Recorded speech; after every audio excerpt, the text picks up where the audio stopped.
Perkenalkan, nama saya Aprianto Kisilo Petendian dengan NIM 2020-31062 dari kelas B. Pada kesempatan kali ini, saya akan mempresentasikan bisnis plan yang telah saya buat, yaitu Gria dan Graha Sablon dan Percetakan.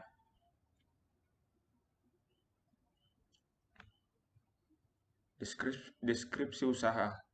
Gria dan Graha Sablon dan Percetakan adalah perusahaan perseorangan atau UKM yang bergerak di bidang jasa sablon dan percetakan. Jasa sablon yang dikerjakan seperti pembuatan kaos untuk instansi, celana training, tas souvenir, dan jaket. Namun yang sering dikerjakan klien Graha Sablon dan Percetakan adalah sablon kaos, undangan, dan pembuatan kaos dari bahan cotton combat. Selanjutnya, profil usaha. Gria dan Graha Sablon dan Percetakan didirikan pada tanggal 28 Februari tahun 2012 oleh saya sendiri, Aprianto Kisilo Petendian, yang pada awalnya bernama Latamia Design. Kemudian pada tanggal 17 Agustus 2016 berganti nama menjadi Gria dan Graha Sablon dan Percetakan. Awal mula didirikannya hanyalah usaha sablon saja. Pada saat itu, usaha ini menerima jasa pemesanan sablon undangan, stiker, badge, instansi maupun sekolah, sablon kaos, dan sebagainya. Perbaikan dan evaluasi selalu kami lakukan dalam menjalankan usaha ini agar selalu ada peningkatan kualitas sablon yang kami buat. Setelah mengalami perkembangan yang cukup baik, pada tanggal 19 Desember 2017 saya melakukan investasi dengan membeli 3 buah mesin percetakan, yaitu mesin jahit listrik, mesin obras, dan mesin pasang kancing. Sehingga mulai saat itu saya sudah menjalankan 2 jenis usaha, yaitu sablon dan percetakan, yang keduanya saling berkaitan dan menguntungkan tentunya. Selanjutnya, logo usaha saya. Seperti ini logonya. Selanjutnya, visi dan misi. Yang pertama, visi menjadi perusahaan sablon dan percetakan di Indonesia yang profesional, berkarakter, inovatif, produktif, yang dapat menghasilkan sesuatu nilai tambah baru yang dapat memberi manfaat dan mampu membuka lapangan pekerjaan bagi semua orang. Yang kedua, misi. Misi yang pertama, membangun usaha sablon dan percetakan yang mampu memberikan pelayanan dan kepuasan bagi pelanggan. Yang kedua, mengedepankan kualitas produksi dengan harga yang terjangkau. Yang ketiga, menghadirkan lapangan pekerjaan yang profesional. Dan yang keempat, menyantuni bagi mereka yang membutuhkan. Selanjutnya, analisis SWOT.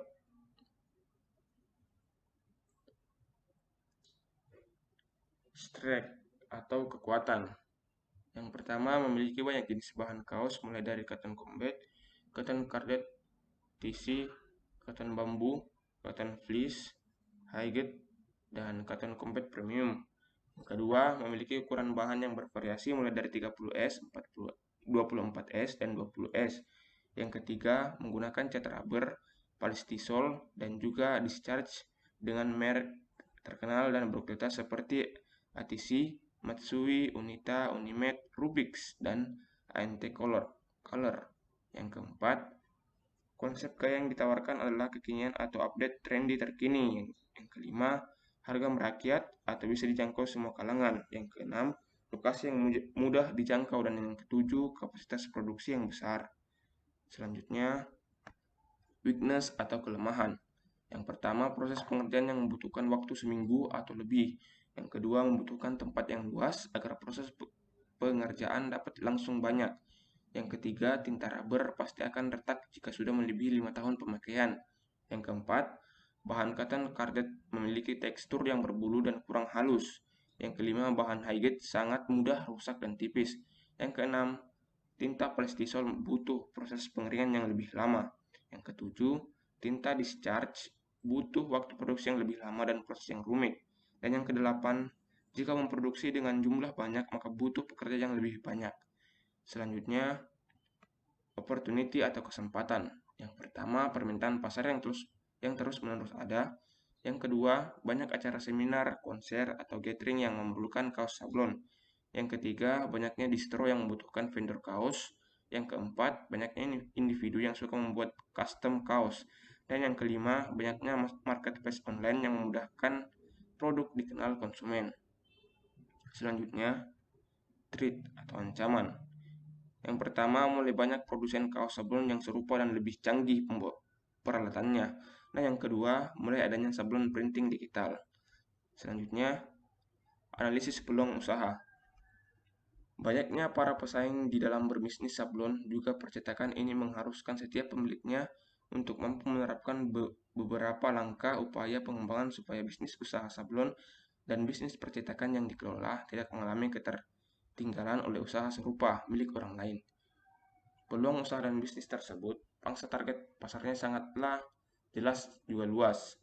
Bisnis kita dapat menargetkan berbagai macam latar belakang konsumen dari berbagai kalangan umur berapapun untuk dijadikan pelanggan dari produk bisnis kita tadi.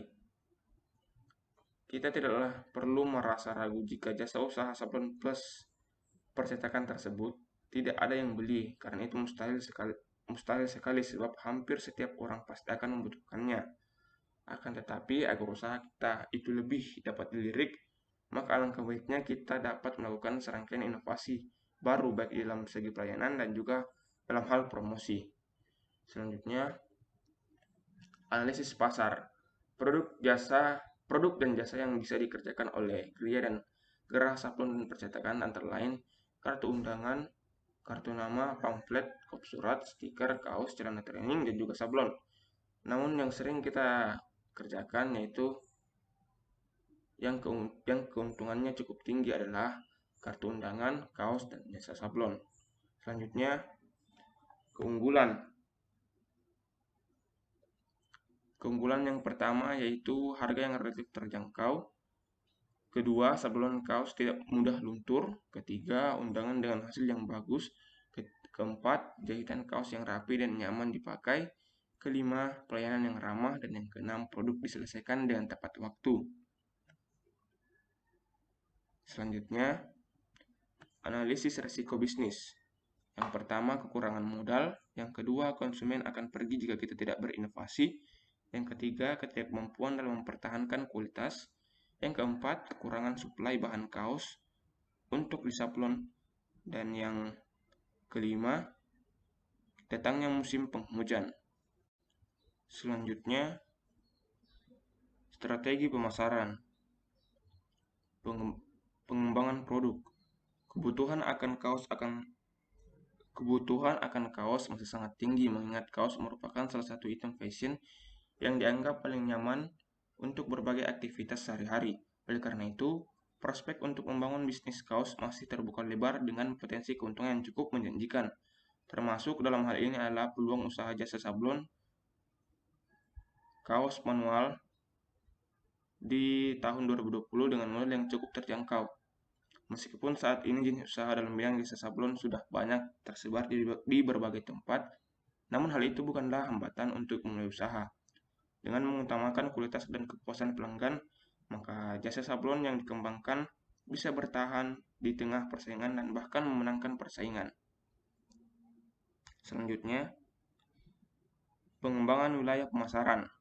Gria dan Geraha Sablon dan Percetakan saat ini sedang fokus pada konsumen yang ada di Kota Bulukumba, yakni lokasi usaha berada. Rencana jika Tuhan berkehendak, kami akan membuka cabang kami di Kota Bantaeng. Selanjutnya, promosi. Beberapa hal yang dilakukan Gria dan Geraha Sablon dan Percetakan untuk meningkatkan jumlah pelanggannya antara lain. Yang pertama, pernah memasang iklan di koran lokal. Yang kedua, melakukan word of mouth kepada keluarga, kerabat, tetangga, ataupun teman yang ternyata lebih aktif untuk memasarkan produk dan usaha ini. Dan yang ketiga, membuat blog di internet untuk menjangkau.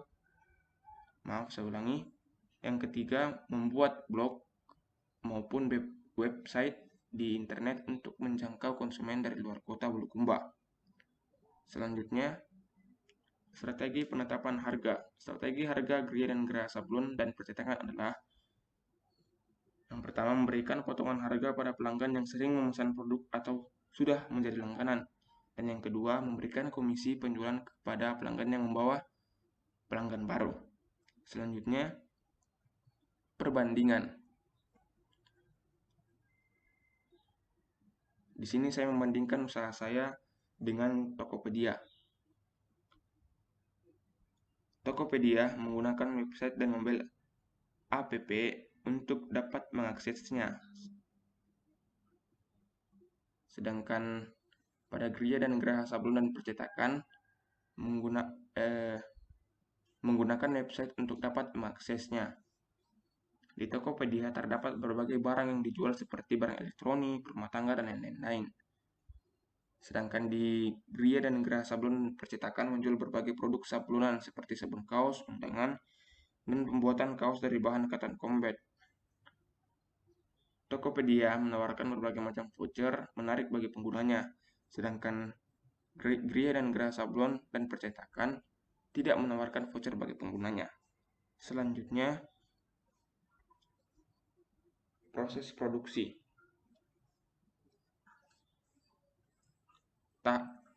Tahap yang pertama yaitu proses produksi kaos konveksi. Maaf, saya ulangi. Yang pertama, tahap pemilihan bahan. Tahap pertama dalam proses produksi kaos konveksi adalah pemilihan bahan kaos. Bahan kaos yang bisa digunakan adalah cotton. Ada beberapa jenis bahan cotton yang sering digunakan untuk kaos kualitas distro adalah jenis cotton combat. Selain cotton, ada pula jenis bahan polyester. Pemilihan bahan kaos disesuaikan dengan kebutuhan atau bisa juga berdasarkan pemesanan. Tahap yang kedua yaitu pembuatan desain. Dalam pembuatan desain kaos, sebaiknya selalu melihat minat pasar terhadap desain-desain kaos yang sedang diminati.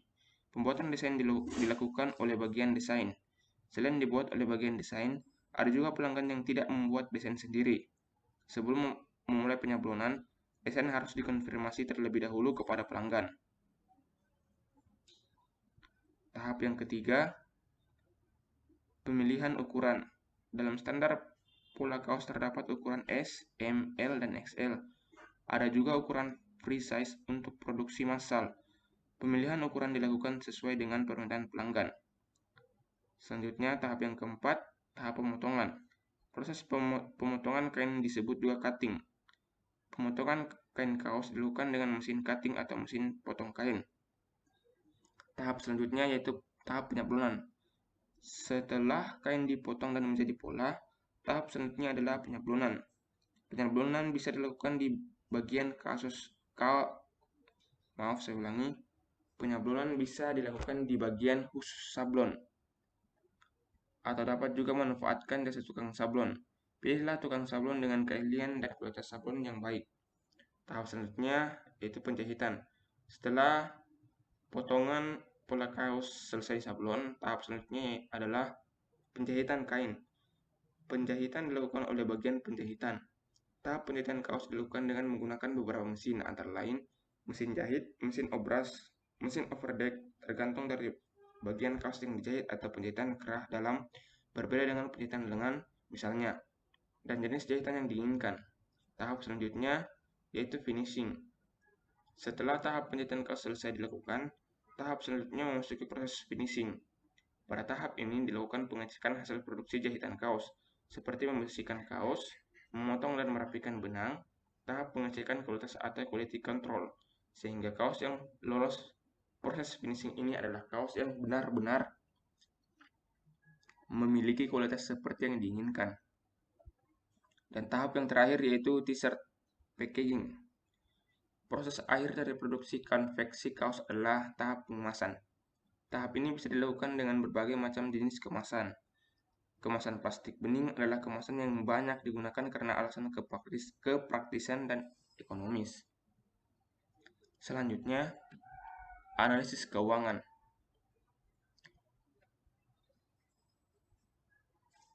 Yang pertama, biaya tetap. Biaya tetap yang pertama, kertas satuan rim dengan harga 29.000. Yang kedua, transportasi satuan liter bensin dengan harga 5.000. Yang ketiga, listrik, air, telepon satuan paket harga 250.000. Selanjutnya, biaya pemeliharaan satuan paket dengan harga 120.000. Selanjutnya, biaya variabel. Biaya variabel yang pertama, bahan kain katun satuan kilogram dengan harga 45.000. Selanjutnya, tinta sablon netral satuan kilogram harga 15.000. Selanjutnya tinta sablon warna satuan botol dengan harga 7.500. Selanjutnya kertas undangan satuan lembar dengan harga 1.000. Selanjutnya plastik pembungkus satuan lembar dengan harga 125 perak. Selanjutnya tenaga kerja langsung satuan hari kerja dengan harga 25.000. Selanjutnya sumber referensi.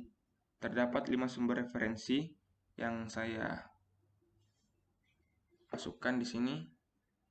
Bisa kita lihat.